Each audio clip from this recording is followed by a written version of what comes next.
A Czechoslovakian writer coined the term robot from a Czech word meaning forced labor. Robots have been the stars of science fiction ever since. Today, robots are very real and very much a part of our lives and the labor force. But you ever think about building one in 7th or 8th grade? Well, the students you're going to meet in a moment not only built robots, but entered them and won some research awards in a competition recently. Stay tuned, you'll meet them and their teacher next on this edition of School's Out!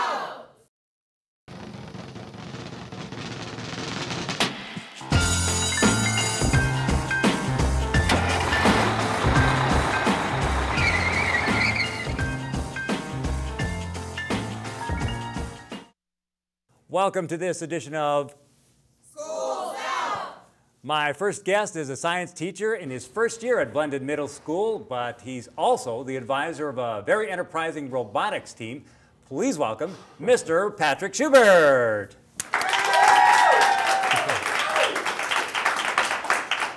Thank you for joining us today, Mr. Schubert, and welcome to the Westerville area. This is your first year at Blendon. Is it also your first year in Westerville? Yes, it is. This is actually my first year teaching. First year teaching, yes. Wow. So you're getting the introduction just as the students are to how things work around here. Exactly, jumping right into it though. Great. Did you ever think that before you came here that you were going to be the advisor of a robotics club? No, I did not. I definitely did not. Are you learning by the seat of your pants, or have you done work with robotics before? Never did any work with robotics. I always found it interesting, but it was never something that I actually had time to do. I was much more involved in sports when I was in school, but it's really neat getting the opportunity to kind of go back and learn some new stuff with the students. They're actually teaching me in some regards, so that's very cool. That's great. I'm guessing you said sports. You're a pretty big guy. Football and/or basketball? I did play football when I was in middle school, but I actually stopped when I went to high school. I was big into baseball. Baseball, actually, yeah. Okay. Well, you're pretty big for a baseball player. I would have guessed. First and pitcher, so. Okay. Yeah. Okay. Well, welcome to Westerville, as I said. And has this been? How much fun has this been in being in charge of the robotics kids? Oh, it's a lot of fun. All the kids are really great. They work hard, and they really enjoy being in robotics and coming and working together and solving the problems and just designing everything that goes into the competition and just getting ready and prepared for everything. They've even done a great job just mentoring other students, the new and upcoming students we have. Great. Now, I was going to say that because we have 4 students we're going to meet today, but that's not all of the robotics club then, or are there other? No, that's not even all of our team, actually, Okay. the team that competed. We've got, I think our team that competed was 8 students, and we have an additional 12 students, I think, in the robotics club. Wow. Who are going to be competing in next year's competition along with those 7th graders who are returning next year. Okay, now tell us about the competition. What was this? Who was involved? How many schools? Where was it? And all that. Okay, well, it's part of the FLL, which stands for First Lego League. And the FLL is actually an international competition. So they have competitions all around the world. Our competition, the one that we went to, was in Newark. And there were maybe 15 or 20 teams at least at the competition. Of which we won the research award.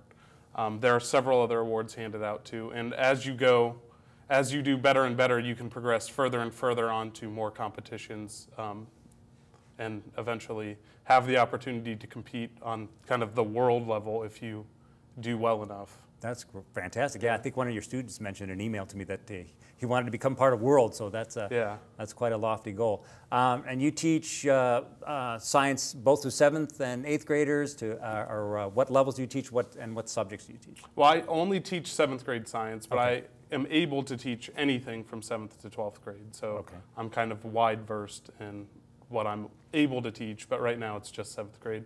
And I'm teaching both the regular and the advanced classes. Now, do you have a specialty or among the sciences, or one you like to teach in particularly? I'm pretty well versed in all of them. I always hated geology, honestly. The rock people. Yeah, it was just like so grueling, and looking at the minerals and what is this, and doing all the scratch plate stuff. But honestly, the more I did it, the more I started to like it. So I actually really like geology now, especially with kind of aging the earth and looking at the different rock layers. But I also am still very heavily into like the biology. We did frog dissections this year, which is always a lot of fun. But of course, you get the girls squealing like, "Oh!" But that's never the best. That's happened since the dawn of time, Yeah. I think, with the biology Yeah. class. Yeah. And we also have, you mentioned the girls, we have a female with us today. Is that unusual for robotics? Do you have other girls? Well, I can't speak for the past, but she is actually she's the only female member on our competing team, and we have one other female member who is going to compete next year. So of the club of about 20, she's one of 2. And that's always been a complaint over the years, is that we don't seem to get enough girls involved in the sciences and maths. Are you cognizant of that? Do you try to encourage more girls to get involved in science? I definitely do. And we haven't had as much luck getting girls to join robotics, but I know like Invention Convention is going on now, and I've had multiple girls enter into the Invention Convention, which was really nice to see. So we're doing better in kind of some other areas, but the robotics were still a little behind, I feel. Now, when you went to the competition, since it's your first year, and maybe for many of them it was too, do you have any idea what to expect? Were you kind of fumbling around? Well, I talked to some other people, so I had a little bit of an idea of what was going to happen. I knew they had to go to their different stations and do their presentations, their skit. And then I knew that they had to do their 3 rounds of competition with the actual robot doing all of its different tasks. What I did not know is that it is the friendliest competition you will ever go to in your life. So nothing cutthroat going on? Nothing at all. Everyone's like wishing each other good luck. I'm used to sports where everyone's like, I hope you choke. Like, So no trash talk in the robotics? Not at all. Not even from the robots? No. There's nothing. Like, everyone is super polite and courteous, and it is the friendliest competition I've ever been to. That's my kind of competition. That's what I like to hear. Well, thank you very much for joining us, Mr. Schubert. And stay tuned. When we come back, we'll meet a couple of the Blended Middle School students and some of their robot friends up next on Schools Out! Depression affects 1 in 10 adults in the United States alone. Those afflicted often feel powerless and hopeless. Many people are afraid to seek help because they are afraid they will be considered crazy, or because they do not think that they are worth helping. But you don't have to be afraid. There are many non-profit organizations dedicated to fighting depression and other mental illnesses. All you have to do is take the first step. You can. Visit www.freedomfromfear.org for more information.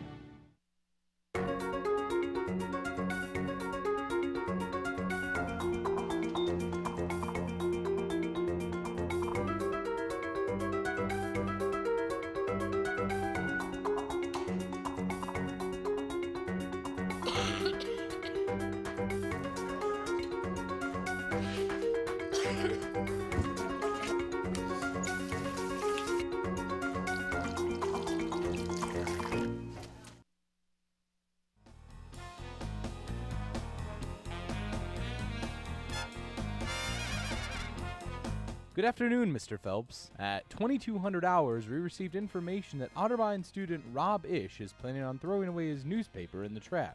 Although there are many recycling bins available throughout campus, Rob is not planning on recycling. It is your mission, should you choose to accept it, to make sure Rob Ish disposes his newspaper in the proper recycling bin. This message will self-destruct in 5 seconds.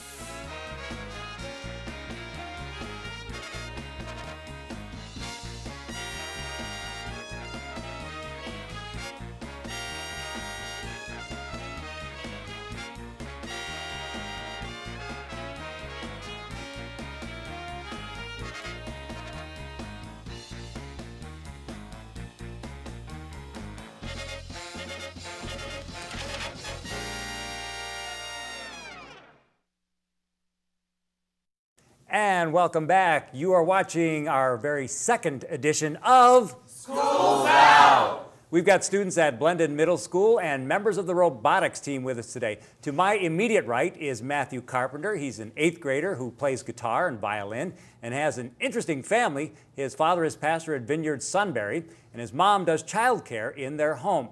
He has a brother, Sean, who is 29, and a brother, Ross, who is 7. Please welcome Matthew Carpenter.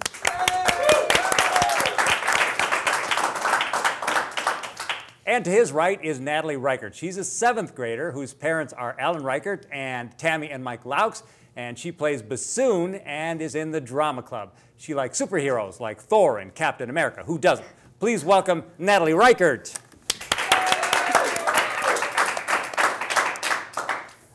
Matthew, I should tell the audience here that you send in your own bios, talk a little bit about yourselves, and you sent me quite an impressive bio here. I want to first talk about the fact that you have a 29-year-old brother and a 7-year-old brother, is that right? Yes. Now, explain what that is like. What's it like to have a 29-year-old brother, first of all? Well, it's kind of hard because he's older, so he doesn't like stuff I like to do. So he doesn't go out and roughhouse, play football with you or something like that? No. Yeah, and then having a 7-year-old brother, he's always younger, so it's fun to play with him sometimes, but they can be annoying sometimes, too, yeah. Yeah. I remember how 7-year-olds are, too. So does he want to do everything you do and want to follow you around and all that stuff? Yeah. all the time. And you've been playing guitar for 4 years? Yes. Acoustic, electric, both? Both. Both, okay. Are you in a band or anything yet? Or? I'm in jazz band at school. Jazz band at school, very cool. And what is that your favorite style to play, or what do you like to play? It's not really a favorite, it's like playing it all. You like playing it all? Okay, so rock and roll or classical or anything, huh? Yep. Okay, good. And you also picked up the violin, so you keep busy with music too. How do you like the violin? It's fun. It's a lot different because it's really small. Yeah, it's really small. It is different from playing the guitar, isn't it? And you have to get used. I've always found that now. My daughter played the violin for a couple of years, and that's a tough instrument to learn, isn't it? Would you say that's tougher than guitar? Not really, because I already knew how to play some notes, so, Okay, it was easier to pick up the violin. Good. So once you had started the guitar, it was a little bit easier. Okay. Now, Natalie, you have a couple of distinctions here. First of all, you're the only one of these folks here today who is a 7th grader and not an 8th grader. Is this your first year in robotics? I did robotics last year, so and that was really fun. So I wanted to do it again this year, and like all these guys are my friends, so it's never really awkward at all being the only girl because we all have like fun together. So. Well, that's very cool. That's nice to hear. So you're just kind of buddy-buddy with everybody, and they make you feel comfortable. That's the important thing. Because as we were talking to Mr. Schubert, it kind of is important. We don't get girls involved enough in science and math. Do you encourage your friends to do that? I've asked a couple of my friends if they want to join robotics, and like one of my friends, she's really into like math and science and stuff, but I don't think any of them have really tried out at all. So, but I've asked them to. And you're also a musician. You play the bassoon? Yeah. That is a big instrument. Yeah, it goes up to my chin. I was going to say, you're not that tall, right? So it goes right up to your chin, and you have to carry it around, lug it around everywhere? I take it on the bus sometimes, so that's never very fun. But I would imagine not. Yeah, but yeah, it's really big, but it's really fun to play. I love playing the bassoon. Really? Yeah. Your parents couldn't get you to switch to piccolo or something? You like playing bassoon? Are you in concert band or? I do band at school. Band at school? So. Okay. Yeah. The bassoon doesn't get a lead very much, though. There aren't a whole lot of pieces written for bassoon, are there? Yeah, I'm usually like harmony, and like occasionally I'll be the melody, but not very often. And you said the clarinets are always up front in the woodwinds, aren't they? Yeah. Yeah, so you kind of got to take a back seat. Yeah. But it's still fun, and that's the important thing. Yeah. Okay, let's talk a little bit about the robot thing. Now, what do we have here sitting on the desk, Matthew? It's a robot I got for Christmas, and I built it to just for fun. Okay, so you actually had a kit from this to build it from? And it is operational, is that right? Yes. Okay, now do you have the controls, or who has the controls? Or you have Oh, I do. Okay, let's see this thing work a little bit.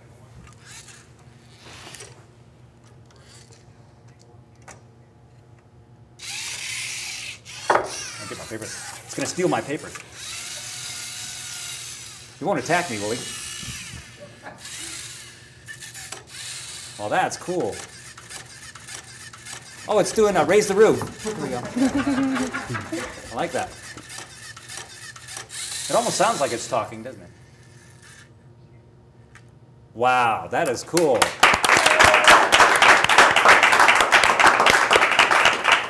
Do you have a name for this robot? I never really named it. Never really named it, just robot, huh? Okay. And have you actually tried it? Because it looks almost like the arms are like a forklift. Can it actually lift objects and things? I don't think it's strong enough to. Not strong enough? Maybe a fly or something like that, but that's fine. Okay, how long did it take you to build that? Probably about 2 hours. About 2 hours? Okay. And what's the fun, what's the attraction of robotics? Well, it's cool because you can make it do whatever you want, and just get to work with people who like stuff that you like to do. Mm-hmm.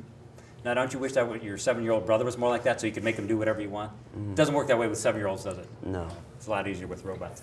Natalie, what's the interest of robotics for you? How did you get involved in this? I really like math and science, and like I kind of was attracted to the Lego part because sometimes like I like Legos and stuff, but I'd never really gotten into them before robotics.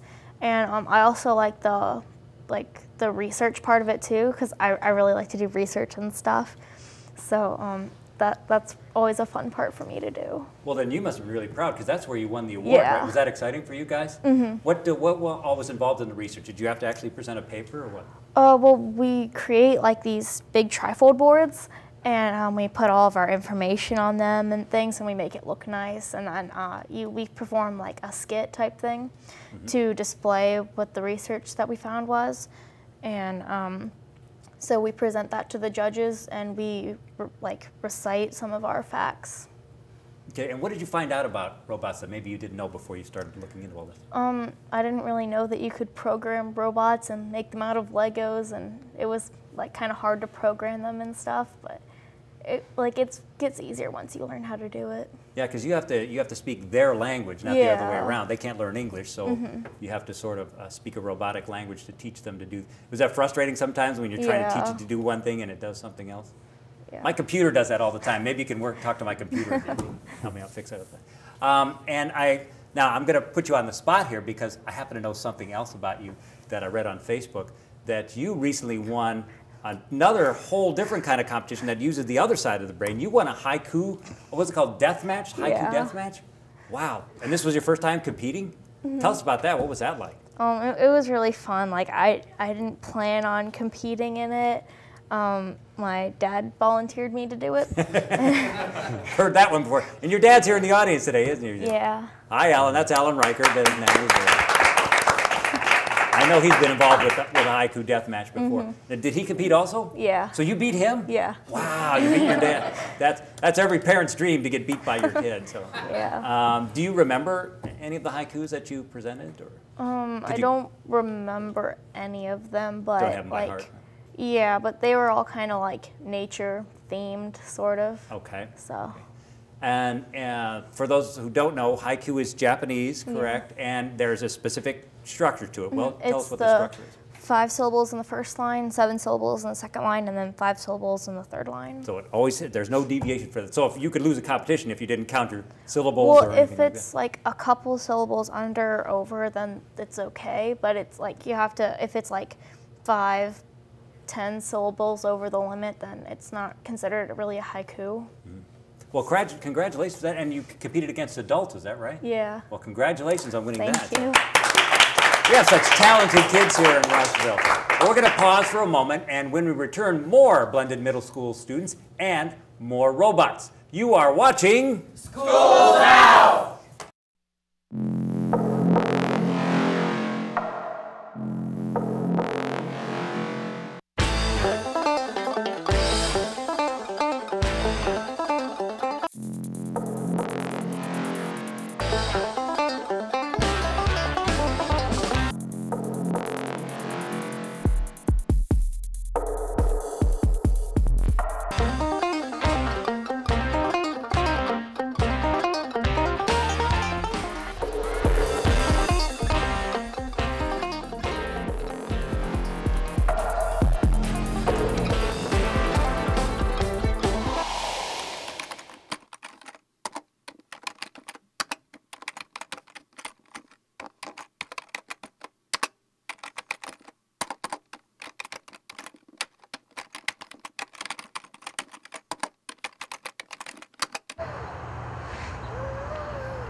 Only in America can a pizza delivery car get to your house faster than an ambulance. Only in America do we buy double cheeseburgers, large fries, and a Diet Coke. Only in America do we leave our cars parked outside in the driveway while we keep our worthless junk inside in our garage. Only in America do we buy hot dogs in packs of 10 and buy buns in packs of 8? So be a patriot, show some pride, because only in America can people say they have the privilege of living in the best country in the world.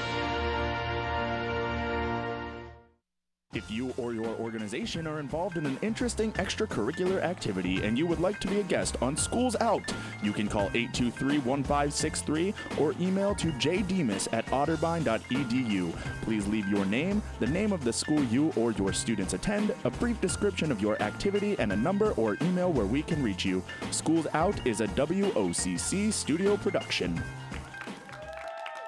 Oh, thank you. Thank you. Welcome back to the robotics edition of Schools Out! All right, my next guests are also students of Mr. Schubert's Robotics Club. To my right is Caleb Summer, who is an 8th grader and runs cross country. And people say he's the funny one on the team. We'll find out. So please welcome Caleb Summer. And next to Caleb is Andrew Doolittle, who is also an 8th grader, and he is in his 3rd year on the robotics team. His parents are Eric and Christine Doolittle, and he has an older brother named Matt, and he's in soccer, track, and Boy Scouts. Please welcome Andrew Doolittle. Okay, we're going to start with you, Caleb, because I know people put you on the spot, because people always did this to me when I was in high school, too. They'd say, oh, he's the funny one. Tell us a joke. And I don't know any jokes. Do you know any jokes? I don't. See, you know, yeah, they always say that. Oh, you're funny, tell us a joke. But people who are just funny don't necessarily remember jokes, right? Right. But tell us a little bit more about yourself, some of the things you like to do when you're not in robotics, first of all. I enjoy doing jazz band after school, and I like watching NASCAR on the weekends. So. NASCAR, okay. Now, jazz, so we have another musician yet. What do you play? I play trumpet. Trumpet, that's my instrument. Okay. I played it very badly in high school, I will add. I was 16th chair, and we had 15 trumpets, so that's how bad I was in high school. How well do you play, or how long have you been playing? I've been playing since 5th grade. Okay. So elementary school. Very good. So are you first trumpet section, or? First. Very good. First. Very good. Okay. Now trumpet's cool because you do get the lead in a lot of. Yes. Yeah, a lot of music is built for trumpet, so that's very cool too. And you watch NASCAR on the weekends. All right, I don't know anything about NASCAR, so who's your favorite driver? I know there's a Jeff Gordon, and that's about it. Tony Stewart. Tony Stewart, I've heard of him too. He's your favorite driver? NASCAR they have sort of a championship every year too, don't they? Where it's like some points cup standing or something? It's like the final 10 races. The final 10 races, okay, and it's determined by who gets the most positions, the highest positions in most of the races. So did Tony Stewart win it last year? Or? He's won 3 times. 3 times. Winston Cup, is that what it's called? Sprint, actually. Sprint Cup, okay. What's the Winston Cup? I've heard of it. That was like 15 years ago. Okay, see, that's the last time I watched NASCAR. I was only 22 then. So you like NASCAR, and you like music and anything else? Any sports or anything like that? Cross country, that was a lot of fun. Cross country, okay. How well did you do in that? Pretty good. Pretty good? Yeah. Not the best. Not the best, but you were among decent, the finishers. yes. Okay, very good. And how did you get started with robotics? I saw a paper hanging in the hallway in 6th grade. I thought that sounded fun, so here I am. So here you are. And you like it? You must. You've been doing it for 3 years, right? Yep. Okay. Andrew, what about you? Tell us, let's have a few things on you. You are 14. This is your 3rd year in robotics at Blendon also. You also play soccer and run track as well? Yes. I was on the cross country team too with Caleb. So very cool. So you guys ran together. Did you compete against each other, or did they help push each other? Yeah. Last year he had an injury, so he was out. I was out a lot of the season, so. Oh, that's too bad. But he went to every practice and cheered. So. Now that's a team player, right? You go to every practice even if you're injured. What about soccer then? Oh yeah, I'm in it now. You're in, okay.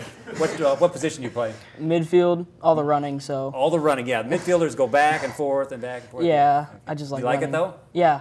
And they both are endurance sports, though, right? The cross country must help you a little bit. Yeah, the cross country helped me a lot with soccer. And that's kind of what caused my injury, playing soccer and running cross country at the same time. It just working different muscles. And it just didn't work out.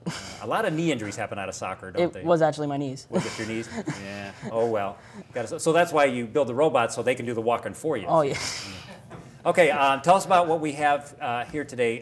First of all, Caleb, is one of these yours, or did you build one of these? Our whole team built this. Your whole team built that one, okay. And this is one of the attachment type things that are connected to the table, and there's different obstacles they have to go through to compete, okay. and you get a certain amount of points for every obstacle. Okay, what do you mean? What type of obstacles do they go through?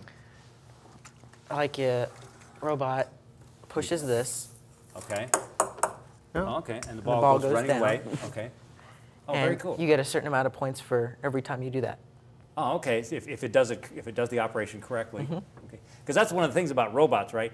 We want them to do, unlike people, we want them to do the same thing the same way every time. Mm-hmm. Right? So that's part of that's how they work on assembly lines. If a robot gets it wrong, then you got everything messed up by the end, don't you? Right. Whereas people, we can make mistakes all the time. So tell me again about this one. This was built by the team? This was built by the team for the competition. For the competition, okay. Now, did they give you critiques about your robot, or written critiques, or do they tell you what you could do? It can't be a certain height, and it has to fit in a base. There's a little base in the corner of the table that we work on. Okay. And it has to fit inside that. Okay. And what about you, Andrew? What got you interested in robotics? Well, my friend wanted to try robotics, and he said, I'll try it if you try it. So we tried out together, we made the team, and after 1 year he was done, and I just wanted to keep going on, so I did. You kept going. So there were tryouts for the robotics team? Yes, there was. Wow. And what did that involve? Did you actually have to build one? We didn't have to build a robot, but we had basically just a bunch of school supplies, and we had to move 5 balls like those from one paper bag to another paper bag 5 feet away without touching it with our hand or dropping the ball. Now, how exciting was the competition for you? Was this your first competition, or had you been in them? This was my 3rd competition, so okay. It's still exciting every time. Yeah. You know, you always get nervous going up to the robot or going to present all your stuff to them, like your teamwork or your research. Okay. Now, I assume the judges are teachers from certain schools, or?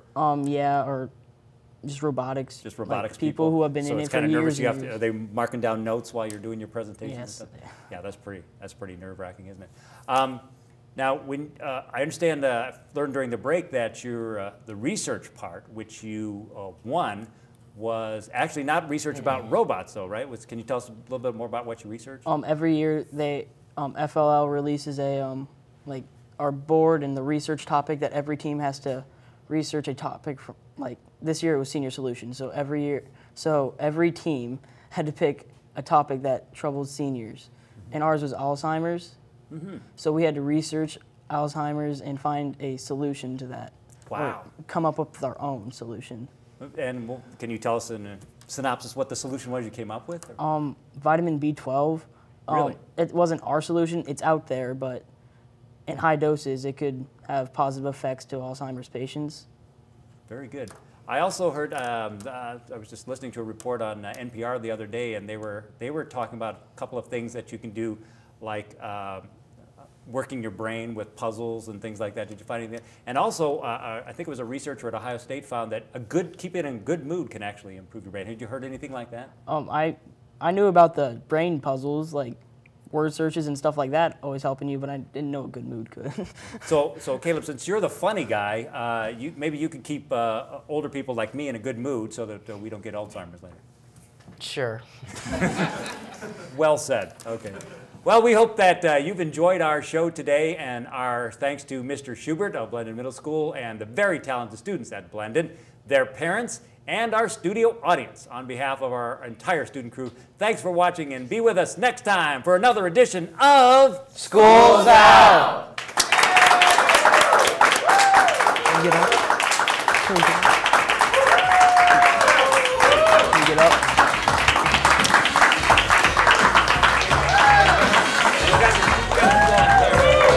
Whoops.